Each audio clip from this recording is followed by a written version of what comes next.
join me in welcoming Vala, Afshar, Chief Digital Evangelist, Salesforce, and Wang, Founder and CEO, Constellation Research.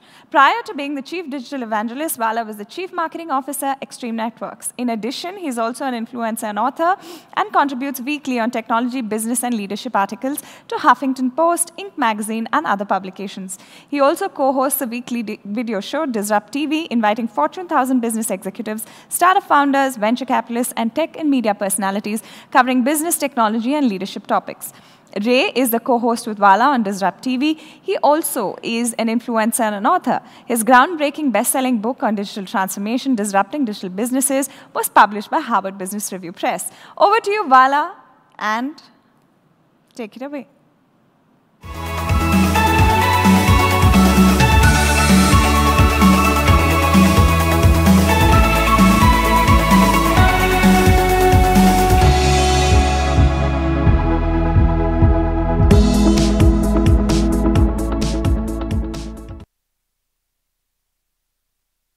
Well, thank you so much for that incredibly kind introduction.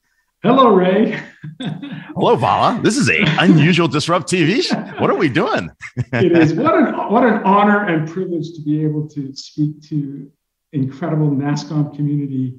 And if it's okay with you, let me start our conversation with, when you look back in the last 24 months, what's fundamentally changed about how business is conducted? And I say 24 months, from the start of the pandemic to today.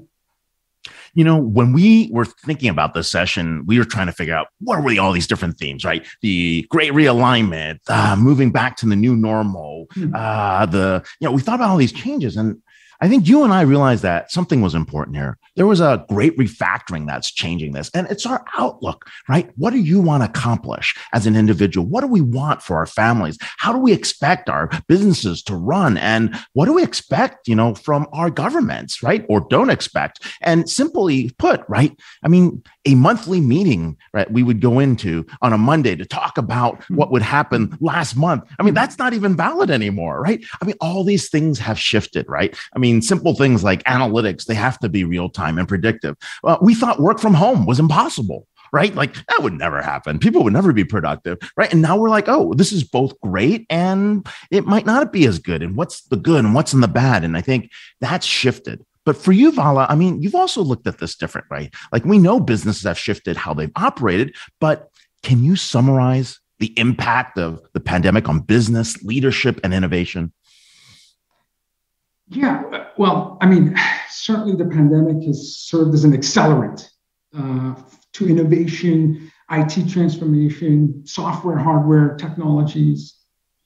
In a light switch, I would say probably March of 2020, so about 23 months ago, we went to a decentralized world. For many, many months, for some of us who didn't have physical dependency in terms of our work, we went to a digital-only decentralized world. And I would argue today, 2 years later, we're in a kind of a digital first and still continuing to be decentralized world. What that did is it also extended the boundaries of businesses. You didn't go to a headquarters or office space. You were no longer tethered to a desk. So the boundaries of businesses extended to our living rooms for the last 2 years. Now, for many organizations and countries and sectors, this notion of boundless ecosystem is an incredible advantage. What's created out of this construct is a war for talent. Now that you can work from anywhere and deliver value everywhere, this extended boundaries is going to really create potential talent wars. And so which companies, countries are well poised to take advantage of this boundless ecosystem? India is one of them. India is the talent capital of the world. You have an incredible large number of bright young talent that have the right education and the right ethics to beat competitors. If you look at last year, an incredible banner year for technologists in India. So that we got the strongest IT service company brands are now in India. 5 of the 10 most valuable brands in India in terms of IT services is India. And so that sense of purpose and love for the community was felt by all, and it actually influenced countries and companies outside of India, and so US companies now deeply care about India's success. My company, Salesforce, and our partner ecosystem could generate $66 billion of new revenue and 1.3 million new jobs in India, according to IDC's 2021 independent research.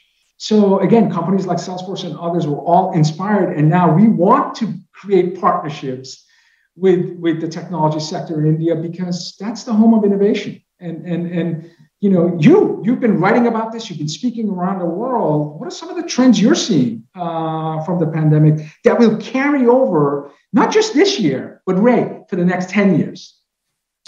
Definitely. And we see some mega trends around the world that impact this. Before we talk about the futures, we'll talk about some of the trends that hit now. But global public health investment, right? Many people probably don't know. I have a master's in public health from Johns Hopkins, and I've never seen this much investment in people's health, in people's advancements in their livelihoods in terms of what would happen. And we'll see that extend, right? And what means from health, from mental health to what's happening in terms of your physical health, in terms of your opportunities, your lifespan, that's going to be an area that people look at. The second thing is we realized how important a organization's mission and values are, right? And what you stand for. And you could see that inside corporations and organizations and enterprises in the middle of the pandemic. Those companies that really did care for their people, their employees, their communities stood out. Those were the companies and entities that succeeded and did well. And then, of course, work-life balance. I mean, you and I work crazy hours all the time. And what work-life balance is, we've learned that, you can actually do a better job of this. I think we've all learned that we could do a better job. I had the opportunity to spend the last 2 years with my son before he went to university. And to me, that is never going to come back. That was amazing. And I think you had that same experience as well, Vala, for your daughter. It's pretty amazing, right? And then on the technology front, it's fun, right? I mean, we've seen the ability to take things like cloud and data and analytics, automation and AI and create new things. And we're about to see what some of those new worlds look like. But I think that was kind of exciting. But we should also take the time to talk about where we are today. We've looked back on where the pandemic is, what's going on. And in fact, we should talk about the state of the state, the booming economy of India. I mean, let's look at this. India is playing a crucial role in the global tech and business economy. I've noticed you've been keeping track of these developments, some interesting stats, some what's been going on. What comes to mind? What are some of the things that just stick out when you think about what's been happening here? Well, I track the progress of innovation technology in India because my company has thousands of employees that work in India, and we're continuing to heavily invest in growth of our footprint in India.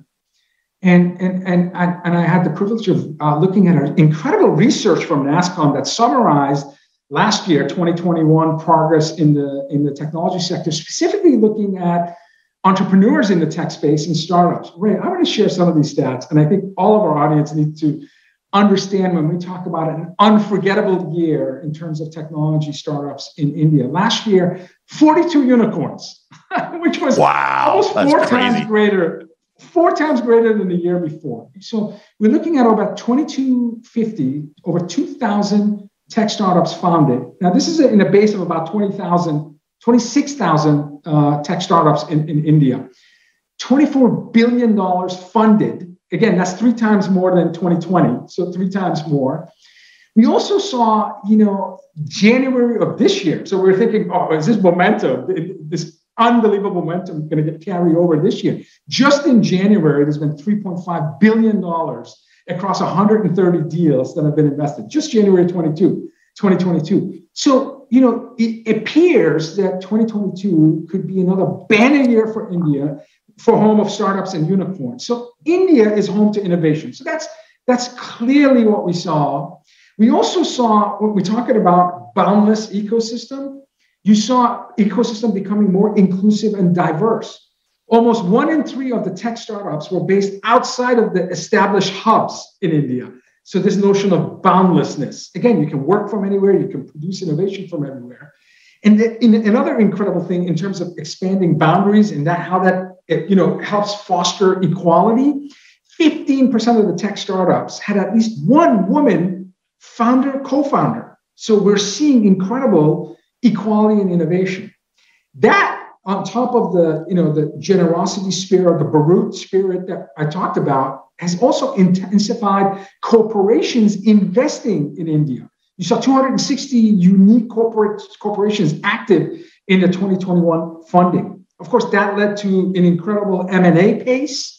We saw 180 mergers and acquisitions in just 2021, Ray, and 66% of the acquisitions led by Indian startups, which was amazing. So when you look at all this activity, which is a groundbreaking innovation that happened last year, NASSCOM team working with entrepreneurs have also projected what we can expect to see in the next 3 years, 2025. Ray, listen to these numbers. The projections show we could reach 37,000 tech startups in the next 3 years by 2030. 37,000. Unicorn pool could go somewhere between 180 to 200 unicorns by 2025.